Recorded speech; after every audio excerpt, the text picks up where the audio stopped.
the service elevator at Penn Center West 8 near Robinson Township, Pennsylvania.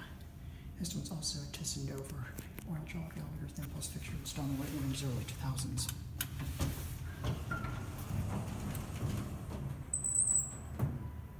Very quiet chime Dover. Built to 2. Interior go up.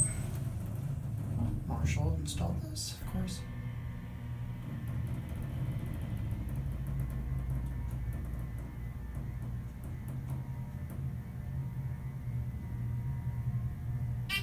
Here too.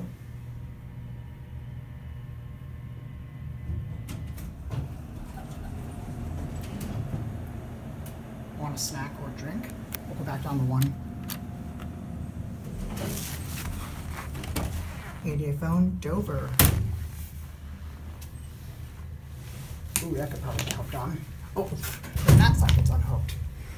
Basic blue pad elevator, no padding there or there, which is weird. Only padding there and there. Here, back at 1. Guessing there used to be paddings on the sides of the tunnel. There's the service entrance, which is a glass door, which is weird. Our closest known to me yet. This is a lot more basic than the main elevator, which is glass.